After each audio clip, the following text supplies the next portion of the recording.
Three, two, one. This is Nick. And this is Amanda. And this is the Performance Plate Podcast, where we give you bite-sized bits of information based on nutrition and exercise science to improve your overall performance. On this episode of the Performance Plate Podcast, we're going to discuss imaging and pretty much how we have to treat the body and not what shows up on a scan or any imaging and like that. So for those of you who don't know what imaging is, I'm talking about like x-rays, MRIs, things like that, more geared towards the orthopedic population, which is like the population I focus on, dealing with bones, joints, nerves, the back, stuff like that. When Nick asked me to do this podcast, he texted me, want to do imaging, and I thought it was imagining, and I was like, Yes, what are we going to be talking about? That was an amazing thing. And I'm like, how are we? It's like, I don't understand how we could be so far gone on like how different levels of pages of image. I was like, how can this be so off? And I'm looking at the word. I asked my fiance, I was like, Leanne, how do you spell imaging? And she's like, this is how you spell it. I was like, okay, I spelt it right. And then I'm like reading and reading. I was like, oh, she's probably reading imagining. And That's so funny. And I think they're spelled. Obviously we talked before, like they're not spelled the same. I thought they were. So, what do I know? I believe imagining has an extra I. I'm sure it does. I could, if this was a spelling bee literally right now, I'd be out. I wouldn't even know. Oh, it's never been my strong suit either. Same. At least for basic words, I can spell like scientific words pretty easily, but imagining or like basic. Yeah. That. Anyway, we can go on a whole fun tangent on that, of course, because we can't spell. We're going to focus on, like I said, imaging and more or less talk about some studies I sent to Amanda to look over and see her thoughts on it, because she doesn't really deal with this stuff as often as I do. Yeah, I'm definitely not looking at imaging. So this was really interesting to read up on because it made a lot of parallels to lab results. Mm-hmm. And we'll talk about why. I mean, from what I gathered, the first study that I read was the one on the lower back pain and degeneration. Yes, DD. Yeah. And it was a prospective 30-year follow-up MRI study. So the first thing that caught my eye, can't talk today, that's good. First thing that caught my eye was the fact that it was a 30-year study, because a lot of times in science and in healthcare, it's hard to find the longer term studies. Mm-hmm. So I thought that was cool. And basically what I gathered was what came up on the imaging, on the MRIs, was not indicative of lower back pain. Mm-hmm. Yeah. I know, wild, right? Yeah. And I never had thought about this before. So is this something that you see often? Mm-hmm. So a lot of times what happens is you have to treat the person in front of you. And so it's fun because I tell people this story. I remember someone sent me all her MRI results beforehand with all of this stuff going on. I was like, oh, this lady could be walking in. Like, because you'd make a mental picture of what you've learned in school of how they may present or past experiences of people presenting. So I'm like mentally trying to figure out all this, like, this is what she may presented as. And it was a low back pain patient, and walked in. Like, I would not know that anything was up. She's like, talk to her, like, hey, what's going on? She's like, oh, I still got back pain. I know you saw the MRI. I was like, yeah, I read it. She's like, yeah, I just got back pain. It like hurts over here. And I was like, I'm not going to lie to you. I was expecting you to walk in like limping, being agonizing pain just based on what the MRI said. And she's like, no, I feel pretty good actually. Like, pain's about a 4. I was like, oh, okay. So you can't always, it's not the end all be all. So like sometimes in traumatic events or something like that, the pain is indicative from what has happened to the body. But like you said, from that study, that 30-year follow-up, it did not always mean that if they had degenerative disc disease or just degenerative discs or aging things happening, it did not correlate always to pain. And we can't always just assume that as we do things that, I have this, I have X, so that must mean Y. You know, there's so many other things, and pain is such a multifactorial thing, whether it comes into your past experiences with pain, it comes into your training, your lifestyle, so many different things. It can't just be one thing. And that's where Yeah. we try not to get caught up on that stuff when people are like, oh, well, I have a herniated disc. All right, great. Not ideal. It could be painful. You may have one and you may not even know too. That's the crazy thing. Hmm. You know, that kind of like brings us to the other study with the knee pain people, you know, which was another study I sent to Amanda about. Pretty much Yeah. they did MRIs of knees, um, of people who had really no pain at all, but they just tested the MRIs anyway to see what was up. And like 97% of the knees showed some type of abnormality. It's a lot. That's a lot. Yeah. That's a lot. I don't know the exact number that they tested. I forget, but I just remember it's being. Go ahead. They You have looked at 230 knees of 115 uninjured people. yeah. So they looked So at both of their knees. that's pretty 54 amazing. females, 51 males. All So participants had bilateral knee, three scans. T MRIs. Yeah. So 97% of them had something up with them, whether it was a tear in a meniscus, whether it was a cartilage thing, whether it was a bone arthritis thing. All these things, they had something wrong with them, but they were nearly all asymptomatic. It's pretty crazy. Yeah. Well, I've heard of this before where someone might have a meniscus tear or some sort of tear in the knee and they don't necessarily need surgery for it because they Mhm. feel fine. Yeah. That's the thing. Like exactly. So I have a still torn meniscus from when I was in high school. It could have I want to say it's still torn because of the zone of where so the meniscus has different zones where there's more likely to heal and not heal. Yeah. But it could have healed at this point because it really doesn't bother me at all. But all I just know is it was in the non-healing zone, but it's been so long ago that I probably could have. But yeah, point being is it could still be torn if I got an MRI done of my knee, and it doesn't bother me at all. Like it literally does not limit me ever. It's my And left knee, and you I never had any issues with my left knee. hike, you run, you Yeah, lift. yeah, my right knee gives me more problems than my left knee, and that's you know what I'm saying. Like Yeah, that's not that's the funny. asymptomatic one. Well, when I was reading it, it just made me think, we say the same thing. You treat the person, not the labs. Hmm. Like someone could, there are people that run higher with liver enzymes than other people, but Hmm. yet everything's functioning okay and they feel okay. Yeah, There are people that tend to have lower progesterone than other people, but yet they still ovulate and still get a normal period and feel okay. yeah, Where yeah, there are some people then that have lower progesterone where they don't ovulate and they don't feel okay. And the same yeah, thing with the liver enzymes. You could yeah, go on and on with that. But that's why I always say it's so important when you look at lab work. And not that I'm in the space where I'm ever treating someone, right? We're just working on supporting them. hmm, But if you're looking at labs, you never want to look at them alone. You want to hmm, look at them in conjunction with one another and in conjunction with that person's biofeedback, because yes, that's ultimately what's going to give you the best plan of action. yeah, yeah. It's They tell a story, they don't tell a yes, matter of thank you. fact. It's what it's you say it tells a story. I say it's one piece of the puzzle. Same thing. Yes, It's a exactly. piece. It's there. We can use it if we need it. It can kind of guide where we're going, but sometimes we have to take in the whole picture. You know, Yes. like I had a guy come in the other day, to be honest, and he was saying how his hip bothered him. And I was looking at him, and he was like, "Oh, I got an X-ray of my hip, and I have a cam lesion." And this and it's been like that for the last 30 years, but like lately his pain has just started a few weeks ago. And I was like, okay. I'm like, hey, real quick, when's the last time you like have you ever hurt your back? When's the last time that happened? And he's like, oh, like the other day. I was like, oh, weird. um so I did more of an assessment on his back to not his hip. I was like, not gonna lie, I think your back is what's causing the hip discomfort. Now, chicken or the egg, is the Yeah. hip his hip issue for the last 20 years lead to the back or vice versa?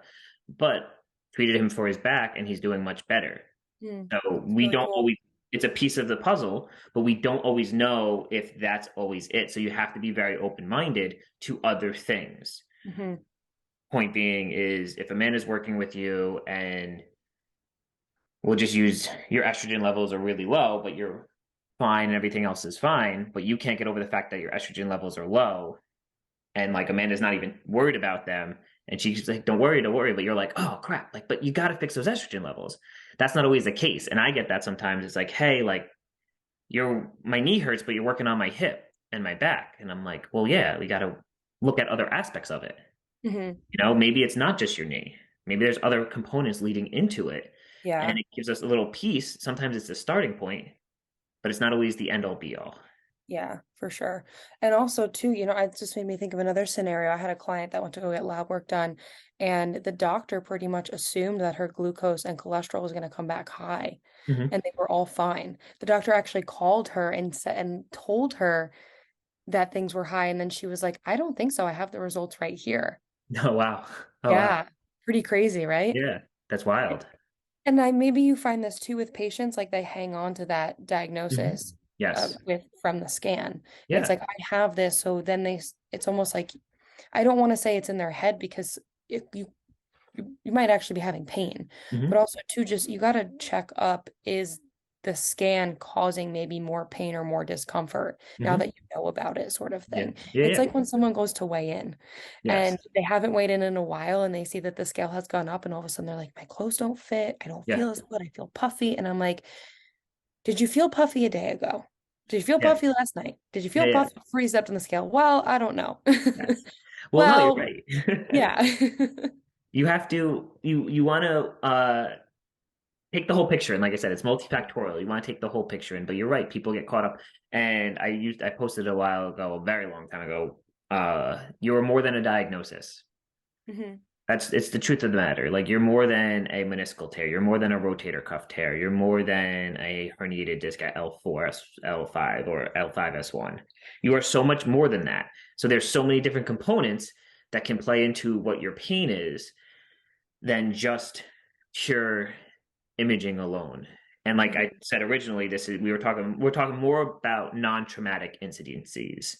Um, this is what we're really focusing on. So like if someone just gets random pain just from lifting at the gym and nothing traumatic happened, like the barbell fell in their throat or something like that, Hmm. um, you have to kind of wonder like there's so many different things, and don't let your diagnosis be your identity. Like, Hmm. oh, I have a herniated disc, so I can't do this. Well, that's not entirely true. Yeah.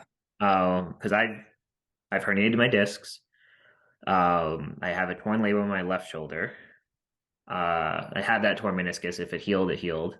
You know what I mean? But most of them don't stop me from doing stuff. It just I realize that sometimes if I'm if I'm not following a program correctly or overloading things, is it that or is it something else? And I'm just not following a program and I'm doing too much too soon. Typical stuff that we see. The way that you talk to yourself matters. Yes, yes, that's yes, 100%. You How know you that talk to book that yourself. I sent you, the money Yes. book? What was it called? I'm blanking on it. The one that you had me read that I didn't through yet. I just read I sent you the passage. We had just on the podcast with Oh, Gavin Napoleon Hill's Burning the book, Ships. Think and Grow Yeah. Rich. Yeah, yeah, yeah. Yes, thank you. Yes. In that book, the author talks about how his son was born without ears. Yes. And Yeah, so yeah, he yeah. tells him that he's fine and he's like, you're good, you can hear, you can hear. By the time the son was in his 20s, he was actually hearing. Like it Yeah. was this big miracle. Yeah. Which Made me think of not that. to go off on that tangent. I actually I Googled that. know, but it just made me think of that. No, I know. I Googled that and I was like, is that really what happened? Some Was people it? Did you find out? it said on Google, I don't know 100% sure. It was saying like some people think it was fantasized Okay. just to prove a point. Like it was Yeah. like maybe he was able to hear like mumbles, but not full on hearing, but just Okay. emphasized to prove a point. But yes, how you talk to yourself is a huge Yeah. factor. That's like a really dramatic example, Yeah. but Yes. the No, but point you're is right. still there. You're right though, because you're saying when you experience pain is a prime example of this. You don't tell yourself, no, I'm not in pain. That's not true. But you have to rationalize, okay, why am I experiencing pain? And is it true pain? Or is it discomfort? Or is it something else in the factor of that you may think is pain because your brain doesn't know what's going on? Um, so you kind of have to ask yourself, like, okay, let me rationalize this a little bit. Like, okay, so we'll just use random examples. Let's say you had a rotator cuff tear 20 years ago and you start having pain. And this is what I get a lot. You had surgery on it 20 years ago. You start getting pain of that same shoulder. You're like, first thing people go to and patients go to, did I re-tear it? Well, maybe not. Maybe not. Let's talk about what you've been doing. Hmm. And then we'll sit down and we'll talk. It's like, all right, well, you see, 20 years ago I got the surgery. Since then, I have not touched throwing a baseball in forever. But my son is now of age, and I want to pitch with him and throw with him, and he's getting really serious about it. So I've been throwing a lot more, and I'm like, okay, okay. And he's getting the pain. He's like, did I repair it? I'm like, maybe not. Maybe you're just throwing more, and you're doing a new motion that you haven't done in so long. But they'll ask me like, should I get an MRI to see if I retore it? Hmm. And I was like, no, hold on, wait a second. Pump the brakes. Pump the brakes. Let's Yes. see. Is it it's my point is it's like what we're trying to say is we're not going against like it's a piece of the puzzle. But let's rationalize everything before we just jump into like, did I re-tear something? Or is it my disc bothering me again? Or is it Yeah. my ACL bothering me again? Like, is it something like that? Or can we take ourselves out for a second and figure out where we are in a training cycle or what have we been doing the last month to 2 months or so? Could that be what's causing you to feel the way you feel? But your brain never forgets. You're going to go back to the last time you had pain in that thing and what it was caused by, Hmm. you know? Yeah. Yeah. And like it, no matter what you find on a scan or on Mhm. a lab, the answer is always going to lie within someone's daily routine and Yes. someone's lifestyle choices. Yeah. That is very true. Completely true. Like you can find anything. And if you're not recovering, you're not resting, your sleep and your nutrition is really off, and you're like, man, I'm pretty sure my knee pain is from just squatting too heavy. But all the other factors, you're maxing, you're doing a 1 rep max every single week. You're eating a very like low nutrient dense diet. You're Mhm. living Not on protein recovering shakes. well, not Yeah, sleeping you're well. you're sleeping 4 hours a night, barely getting restful sleep, waking up tired, running on caffeine. Like, is it just from your like meniscus or something? Maybe not. Like Yeah. there's a piece to there's a piece to everything, and that's what's fun about what I do is Hmm. that I get to ask these questions. I get to sit down with people and say, like, well, hold on, let's, like I said, pump the brakes and let's see what happens.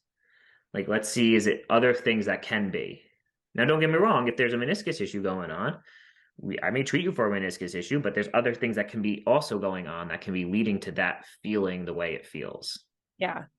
Yeah. And you're so great at that too. I know I've referred you clients in the past where they were having lower back pain. Hmm. And I remember one client in particular, and she saw you and you gave her some core exercises. Hmm. Yeah. And she hasn't complained since. She's like, Yeah. wow, he was so helpful. He was so great. I'm like, I know, he's awesome. It's like me with my hip. I go, Nick, like something's wrong with my hip, And you're Yeah. like, no, just do this exercise. And I'm like, oh, cool. Now it feels great. And it's simple sometimes. I say my job's simple. It's not, but when you know like when you talk to people enough and when you listen to what they've been doing, like I'm in constant contact with you, so I know your training and stuff like that. You've I know heard enough at this point that now you know what questions to ask. exactly. Yeah. And Make it look simple, but it's not simple. yeah. Well, and that's what like when people come in and they're like, hey, I went to the doctor. I got this diagnosis. I was like, "Do you understand the diagnosis?" And they're like, "No." So I'm like, "Let's go through what you're feeling, and we'll talk about X, Y, and Z, and why you're possibly feeling this. But we'll talk about all the other things that could be leading into this, because there's so many other. It's a multitude of things. Like, oh, when did you? You know, people come in, they say, "Oh, I had an MRI 6 years ago, and it had a herniated disc, and my back's bothering me." It's like, okay, well, how'd you feel for the last 5 years? Fine. How'd you feel the last 6 months? Fine. What happened in the last 3 months? Something dramatic. Oh, I was doing construction on my house and I slipped and fell. And I was fine then, but 2 days later, I felt something weird in my back. It's like, oh, okay. Maybe the slip and fall did it and you're sore still. Like, you know what I mean? Like, bearing it was a small fall, nothing crazy, didn't fracture anything or something like that. So it's these things where you're like, okay, let's just sit down together and dive into them. And I really want people to know that it's like I said, you can't get caught up in the diagnosis. We talked about this before we came on here about bone on bone. You know, it's like, yeah, people have arthritic changes. Some people have less space in between their knee joints. We'll just use knee joints because that's where you mainly hear bone on bone. Some people have that. Is it truly the cause of their pain? Maybe, maybe not. You So know, interesting. like I told you the guy I had when I was a personal training, he was bone on bone completely. And you could hear sometimes when he was squatting, like it would just like sound the crepitus and like everything in there. I was like, wow. And like occasionally you'd hear this huge thunk and he would be like, oh, that hurt. And I was like, oh, okay. And I'm like, well, yeah, that could be. But he was still hiking. He was still doing all this stuff that he wanted to do.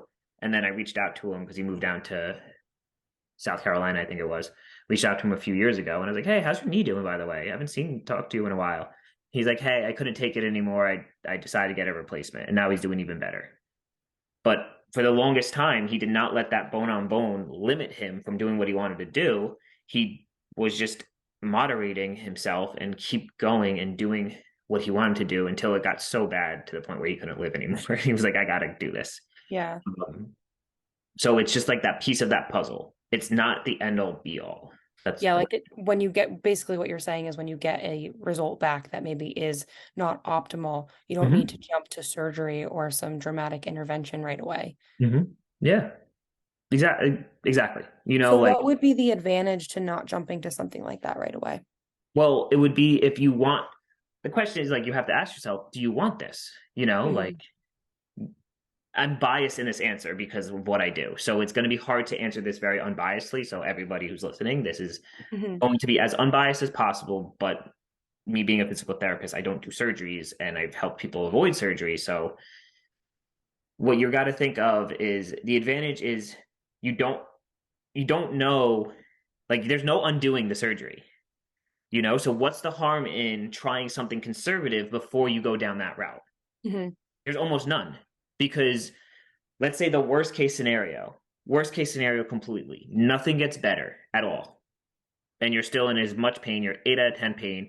You have radiating symptoms down your leg. You have all this stuff, and you did 4 to 6 to 8 weeks of PT, and nothing changed. The worst thing that happened was you learned some exercises, you got stronger if you were exercising during your like in your sessions and stuff like that. You got stronger, so the stronger you are now, you're going to go into surgery and you're coming out stronger anyway. So like you the you kind of want to like I said, it's going to try and be as unbiased as possible, but what's the harm in doing conservative before you go into, and a lot of people are going more conservative route, don't get me wrong, before going into something big like that, because that's a big decision. You Yeah. are going under anesthesia. You have the chance of things just going wrong. If they do, you have a chance of infections. You have a chance of all sorts of stuff. You have a chance of not even recovering well from that and being worse off. Not saying that that happens all the time, but sometimes people do. Hmm. And then you question, like, wait, then they start questioning, should I've had people ask me after we've rehabbed after surgery, they're like, should I have gotten the surgery? I was like, I can't answer that. What kind of Yeah. question is that? Like, what am I Yeah. going to say? No or Yeah. yes? Either way, that's a lose-lose situation because you're going to be upset. It is what it is. It Yeah. happens, you know? But if you exhausted all means and you're like, you know what? I have to. Like I said, the bone on bone guy, he's exhausted all means. We've done, since I trained him and then I became a PT, and then I started treating him as a PT. Uh, he did multiple bouts of physical therapy that would last about a year or so or whatever it is. So he was able to push it off long enough till eventually he was like, all right, you know what? I need this. Hmm. And that's the advantage. Like you said, what's the advantage of doing that? The advantage is you can potentially either avoid completely or push something off so you can not have to take the time off work or not have to go through a whole thing right now because you're just not ready for it, until you're ready for it. Because I think sometimes people get into things and not realizing what happens after that. Hmm. You know, it's one of those. My my stepdad's friend actually was talking to me once, and he was saying something similar to that. He's like, "Oh, I got this meniscus tear or whatever. I'm just gonna get it cleaned up, and I'll be walking the dead like right when I get out." And I was like, "Really? Walking when you get out?" I was like, "Oh." He's like, "Really?" And I was like, "You're gonna be sore, man." And he's like, "Oh, I'll be back to everything in 3 weeks." I was like, "Hopefully, I hope so. Just make sure you rehab it correctly and do all this other stuff." But I'm like, "Did you try anything before that?" He's like, "No, I'm just gonna go right into it, and I'll be back in 3 weeks." I was like, "But you, what?" I was like, "But you've been in pain. You haven't been exercising beforehand. So now you're going to get that cleaned up and just expect to go back to regular?" Yeah. We all want that magic fix. Yeah. I'm like, dude, you haven't even been exercising, So like Yeah. there's those things where you have to make sure that you take those into account. So like I said, I'm going to try to be as unbiased as possible. Obviously, it's biased. Is there's no harm in doing conservative care first before you're like, all right, well, like you can get the imaging. And I hear it too when people are like, hey, should I get imaging on my shoulder or my back? I'm like, what are you going to do with that imaging? Like, let me like I literally ask, like, what is that to you? And they're like, well, I'll have an answer. And I'm like, what do you need the answer for? And they're like, so I know what's wrong. And I'm like, okay. Are you getting better though? Do you feel better? They're like, yeah. I'm like, then what? Why do you want to know what's wrong? They're like, well, because what if it happens again? I was like, but it could be something completely different that caused it this time. You know, it may not be the same injury. So my point of that is, you don't get caught up on the diagnosis. Hmm. Don't get caught up in like, oh, you have a rotator cuff tear. Don't get caught up in that. You know, Yeah. what's Yeah. that? You know, like, okay, can you lift? Can you do all the things you want to do? Yeah. All right, cool. Don't get caught up in that. Don't It's freak so out. interesting. Yeah. You know? Yeah, I think like this conversation even like anecdotally is really interesting, but then if you look at the science like that's supporting it and you read Mhm. these studies, it's it's truly just not indicative of whether or not you're in pain. Yeah. And that's where we have to take the whole body into Yeah. account. You know, like I said, there's a time and place for everything. There's time and place for surgery. There's a time and place for PT, imaging. There's time and place for anything you can think of, Absolutely. cortisone shots. There's a It's time so and place for great we certain have things. all these tools, but we have to Yeah. remember they're just tools and we have to use them appropriately. Yes, exactly. We can't use them as fear mongerers or something like that. Like, oh, you're bone on bone, so you're screwed. Like, all right, well, hold on. Yeah, like no one needs to hear that. Yeah. Like that's not going to help anybody. Whether you need surgery or not, Yeah. that language is never helpful. No. And that's where people get caught up in the diagnosis of like, oh, well, my knees are terrible. Are they? Or are you just not efficient? Mhm. Do the muscles fatigue really fast and that's why your knees hurt? No, it makes me think too when these doctors throw like a PCOS or an IBS diagnosis on someone, and they're both blanket terms. Hmm. You know, there's different kinds of each, and there's different things that can cause both, Hmm. but they throw this blanket term on as if like this is it, here's your answer. But Yeah. there's no asking why, like there's no diving deeper into that. Hmm. Like, okay, what's the plan? How are we gonna fix this? Yeah. You But know? even too, like root cause, right? Yeah, yeah, yeah. Exactly. What's the root understanding of it? And to get to the root cause is always hard, but there could be multiple root causes. Like this Right. happened caused this, and then that caused that, and that Right. caused that, and then And the cascade effect. that's where we also have to be careful with language too, because it's not like there's ever just going to be one root cause and you're going to be like, wow, this one thing changed my Yes. entire life. Yeah, No, yeah. you're going to be asking why over and over again. But Hmm. that's, ultimately, The I mean, fun of that's it. what we believe in, right? Exactly. That's but that's how it goes. That's even when treating patients. It's all right, we started with this and now they're like, hey, I started feeling this thing. And I'm like, okay, that's normal, not normal. Okay, I'm gonna start attacking this part of this, or I'm gonna work. It's like there's this thing called double crush syndrome. And I explained to somebody else. It's really pretty much where your pain or weakness or whatever it could be coming from, maybe coming up the chain. Maybe it's coming from the back, like the ankle sprain, the ankle person with ankle discomfort and sprain still. Um, Maybe the last little bit is coming from their back from a history of years ago of some type of back issue they had. So like there's not one root cause like you said. So that's where now again the imaging doesn't always, especially in my area, doesn't always align up with maybe that's what's causing your pain Mhm. because you can't say 100% accurately I have X, which means I have Y. Right. Yes. You just can't. That's just how, unfortunately, how it goes, especially with the human body. Well, that's like even when you're reading any sort of study, that's why it's so hard to come to find conclusive data sometimes because Hmm. it's really tough to just say this causes that Yes. Yeah. because it's almost never the case. It's Yeah. almost never that straightforward. Yeah. And they try to, they really do. During studies and stuff, try to be like, okay, we're going to look at this component to see if it correlates to that. And then Hmm. there's something that may throw it off or whatever it Right. is. Like even when we talk, I mean, the people will probably notice that this comes up a lot when we talk about any sort of scientific study, but I'm thinking back to when we talked about nutrigenomics. Hmm. Like we weren't saying that caffeine is bad or good. We were just simply saying what that study studied, Yeah, what exactly. they What looked that at. study studied. Yeah. Exactly. Yep. And the Um, same with these studies. What these studies studied were these people having low back pain or knee or not having knee pain? Were there issues with their back? mhm. Issues, quote unquote. Right, Um, like abnormal findings, we'll say. So, and yeah, there were, but that did not mean they were in pain. right, exactly. And then it just comes back to the whole idea and what we both operate on. Everyone is an individual and they Mhm. should be treated individually. Yes. So exactly that. So to sum up today is realistically, do not get caught up if you've been diagnosed with something, don't get caught up in your diagnosis only. There are multifactorials to what's going on with you, many root causes it could be. If you've had some type of blood work, imaging, or whatever it may be, it's a piece of the puzzle, but it's not the end all be all. So if you have something where you're like, oh, well, I have a herniated disc, or I have a torn meniscus, or I have a rotator cuff tear, great, you have that. How do we get you out of the pain or discomfort you're feeling?